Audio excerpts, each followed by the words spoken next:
Good evening, my name is Saurabh Meena. Congratulations, finally जो candidates का allotment आ गया है इंस्टीट्यूट्स का. मेरे पास बहुत कमेंट्स आए थे, बहुत मेल्स भी आए थे. I was unable to reply to them, but congratulations. So after a long long time allotment आया है. सो अभी ज्वाइनिंग ऑर्डर्स आएंगे जो रेस्पेक्टिव इंस्टीट्यूट से. They will be releasing the joining orders. And जो कुछ डॉक्यूमेंट्स होते हैं जो आपको ज्वाइनिंग के लिए रेडी रखने होते हैं, वो डॉक्यूमेंट्स लेके आपको ज्वाइन करना पड़ेगा. वैसे कि those documents will be mentioned in your joining order कि क्या क्या डॉक्यूमेंट्स आपको लेके आना है और उसके बाद ज्वाइनिंग करना है. But before going ahead I want to discuss about the result. And एक मिनट, इसको थोड़ा सा जूम इन कर लेते हैं.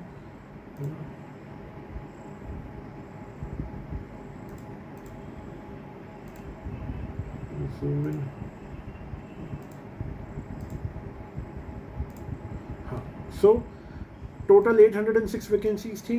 ठीक है, बहुत लोगों ने बोला था कि 806 वैकेंसी है तो इन्होंने 1500 का क्यों निकाला, वो अभी आपको पता चल जाएगा.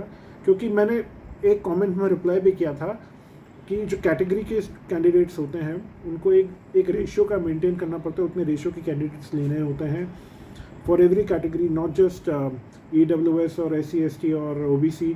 डिसेबल्ड और जो डिफरेंटली एबल्ड कैंडिडेट्स होते हैं उनके लिए भी डिफरेंट टाइप्स ऑफ जो कैटेगरीज होती है उनके लिए भी they need to have the last candidate available जो है उनको लेना है.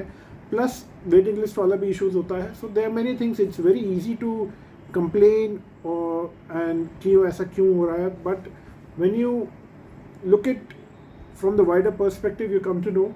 जैसे देख लीजिए कि जो PWD की MD कैटेगरी वाले हैं तो उनको 15, जो लास्ट रिकमेंडेड कैंडिडेट है उसकी रैंक 1576 है.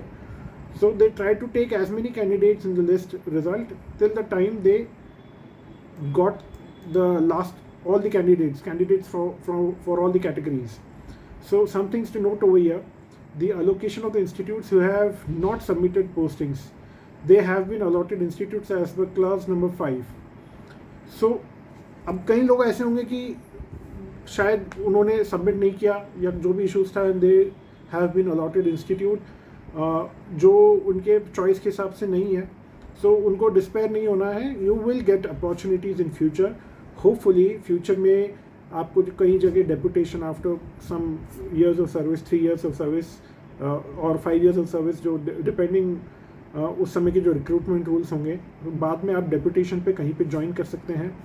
मान लीजिए आपकी पोस्टिंग हो गई से चेन्नई में, एंड यू वांट कि आपको नॉर्थ इंडिया में आना है, एंड फ्यूचर में कहीं वैकेंसी निकलती है AAO की, डेपुटेशन की, या फिर कोई अपॉर्चुनिटी भी मिलती है ट्रांसफ़र की. So it will take time. It can take 3-4 years minimum, but you will get such opportunity in future. So ये एक पॉइंट है. सेकेंडली, ये लोग कह रहे हैं कि 9 कैंडिडेट्स का बायोमेट्रिक मिसमैच के कारण विदहेल्ड हो गया रिजर्वेशन टिल फर्दर वेरिफिकेशन. तो उनका फिर भी अभी वेरिफिकेशन होना है ना, किसी कारण जो भी डाउट हुआ होगा. सो यू गाइज, अगर आप इन 9 लोगों में से हैं, you guys will have to wait and watch. I think keep checking your emails and keep try to contact IARI. Possibly you will get to know कि क्या स्टेटस है. Another point is offer of appointment will be sent through registered email and the permanent address of the candidates. So very important, जो registered email है जो आपने registration के समय use किया, you please keep checking it and keep yourself updated. एकदम से आपको आएगा कि joining आ गया या आपको ये documents लेके जाना है, so आप जल्दी से जल्दी check करते रहिए.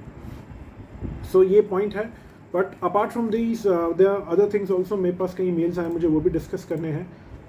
But before that I want to state that मेरे लिए last 1 year was very tough. It was a very precarious situation I was in. कई बार कई चीज़ें मुझे पता होती थी तो भी मैं publicly नहीं बोल सकता था, है ना. बट और कई बार कई चीज़ें मुझे नहीं पता होती थी, but just for the sake of you guys I wanted to help you guys genuinely. जितना हो सकता था within the limits possible I tried my best to find out. कई लोगों से मैं contact करने की कोशिश करता था कि जिससे कि लोगों के जो डाउट्स हैं वो क्लियर हों, and I am able to help the candidates. मेरे लिए मेन इंटेंशन ये था कि यंगर जनरेशन के लिए try my best to help within the available possibilities और जितने भी सिनेरियोज सिचुएशंस थी उनमें.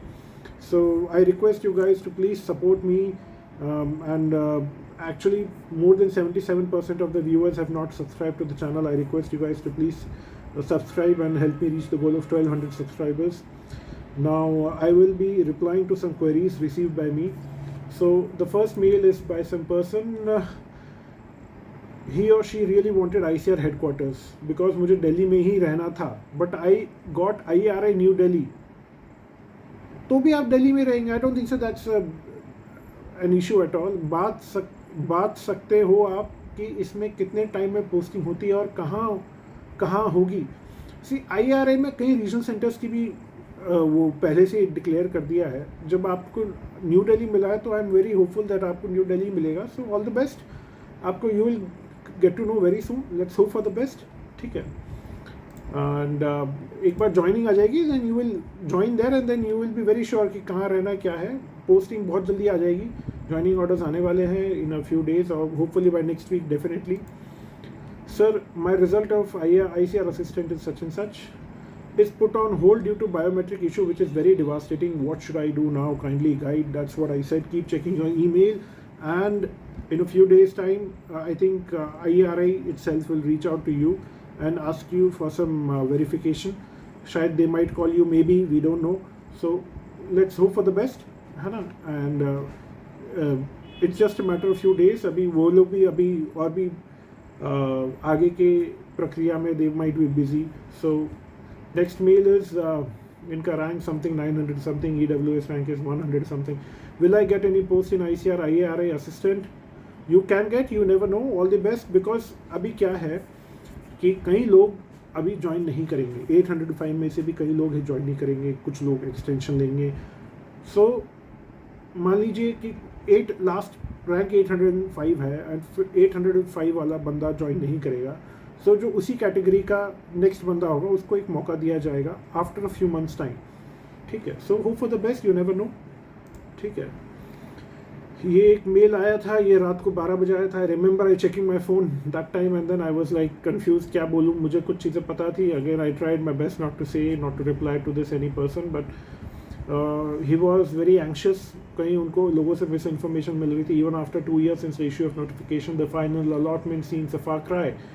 In addition, there are all types of misinformation circulating in social media circles amongst aspirants, ranging from the final allotment to be completed by next year to the recruitment process being cancelled altogether. Okay, all this accentuates the already charged atmosphere among the aspirants. This is my humble request to you to kindly clear the air concerning such unfounded claims.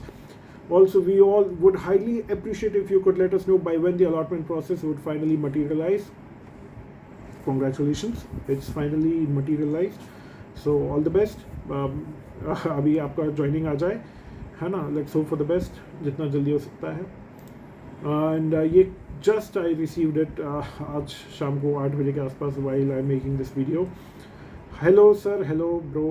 Hope you are doing good. I am doing good. I hope you guys are also doing good. As you know, ICR Institute's allotment has been done for assistants. Yes, I wanted to know, would it be better resigning after offer letter is received or right now after allotment, as institutes may not give much time to join?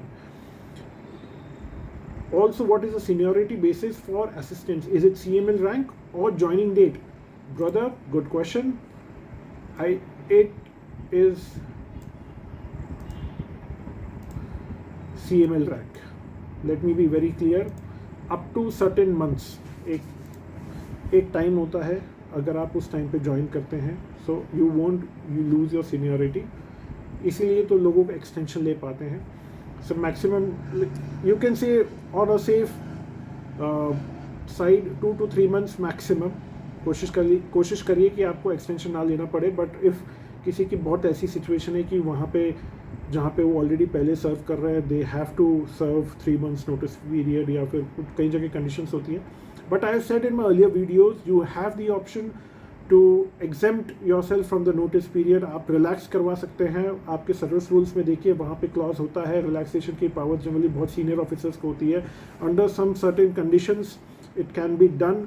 I remember when I was in SBI, one of my batchmates he wanted to resign and उनके साथ ऐसा था कि उनको जहाँ job दूसरी जगह join करना था तो 3 months के नोटिस पीरियड की जगह उन्होंने 1 month नोटिस पीरियड किया एंड 2 months की सैलरी पे कर दी.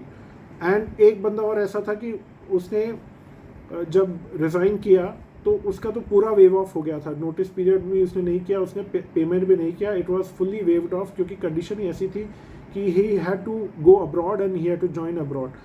सो उसमें जेन्युइन कंडीशन थी, हेडक्वार्टर जो सीनियर ऑफिसर थे they took cognizance of that issue and उनको ये रिलैक्सेशन दिया। सो इट इज़ पॉसिबल, आप ये कर सकते हैं अगर आपके वहाँ के अथॉरिटीज़ मान जाते हैं कि आपको नोटिस पीरियड से रिलैक्स करने के लिए, well and good. So you can try, you never know. But आपकी seniority up to certain months rank के हिसाब से होगी, लेकिन कोई बंदा बहुत ही लेट ज्वाइन कर रहा है which is unreasonable, so definitely फिर वहाँ पे इशूज हो सकते हैं।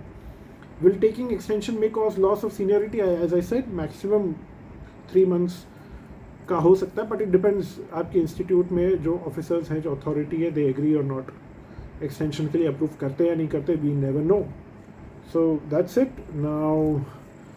Again, once again, thank you very much. Please subscribe the channel and support the channel. That's all. God bless you all.